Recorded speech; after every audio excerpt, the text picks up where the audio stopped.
কি রে, তুই মোবাইল বাহাতে ধরে তুই এখানে এইভাবে কি করছিস রান্নাঘর? এই মোবাইল দে, মোবাইল দে। ছাড় না বাবারে বাবারে, তুই মোবাইল ছাড় আমার হাতে। এ নে নে। তোর পায়ের ভাঙা প্লেট বসেছে, স্ক্রু বসেছে, তুই রান্নাঘরে এসে তুই মাছ কাটাকাটি করে তুই রান্না করছিস। আমি মাছ কাটিনি, তুই মাছ এনেছিস কেন আজকে সেটা বল।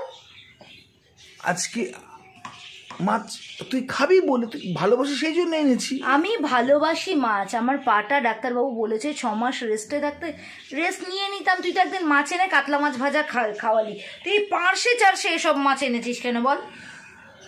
আজকে কি, আজকে প্রমিস ডে। আমি তোকে বিয়ের পরে প্রমিস করেছিলাম তোকে এই মাছে ভাতে রাখবো। আজকে প্রমিস ডে, আজকে মাছ খাওয়াতেই হবে, আমি সেই জন্য মাছ এনেছি। তাই তাহলে আমিও তো তোকে বিয়ের পর প্রমিস করেছিলাম, মনে আছে? মনে আছে কি? কি প্রমিস করেছিলি? প্রমিস করেছিলাম তুই মাছ আনবি আর আমি সেই মাছ সুন্দর করে রেঁধে রেঁধে তোর পাতে পরিবেশন করব। তাই আমিও রান্নাঘরে এসেছি রান্না করতে। আরে তোর পায়ের এই অবস্থা, তুই রান্নাঘরে রান্না করতে এসেছিস মানে তুই কি পাগল হয়ে গেছিস? তুই, তোর মাথা খারাপ হয়ে গেছে? আমার মাথা খারাপ? তোর যদি মাথা খারাপ হয়ে তুই যদি মাছ কিনে নিয়ে আসতে পারিস, বউয়ের পায়ের এই অবস্থা, তাই বউ খেয়ে সুস্থ হবে বলে, আর আমি একটু কষ্ট করে এসে রাঁধতে পারি না?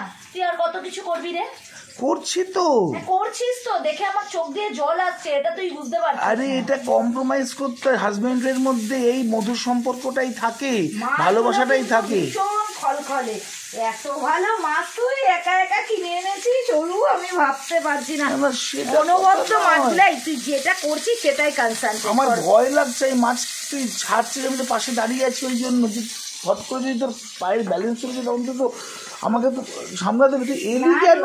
আমার কিচ্ছু হবে না, বিশ্বাস কর। কিন্তু এই যে আমাদের এই চারটার সম্পর্ক, যেখানে প্রমিস দিতে তুই আমায় প্রমিস নড়বি না, আমি পিছিয়ে এসছি, নড়বি না। আমি এখান থেকে নুনের ডাব্বাটা দিচ্ছি,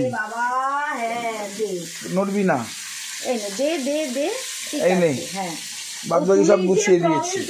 আমাকে বিয়ের পর করা প্রমিস রেখে আজকে যে মাছ নিয়ে এসছিস, এটাই আমার কাছে পরম পরম পরম পাওনা। তুই যে চেয়ারে বস, আমাকে বল, আমি করে দিচ্ছি। তুই এভাবে দাঁড়াস না, আমার কিন্তু ভয় লাগছে। কিছু করছি না বস, আমি শুধু লঙ্কার গুঁড়ো, হলুদ গুঁড়ো, জিরের গুঁড়ো, ধনের গুঁড়ো এগুলো দিয়ে যাব, আর জলটা দিয়ে যাব। কালো জিরে ফোড়ন দিয়ে দেখ, মাছগুলোকে ভাজতে বসিয়ে দিলাম।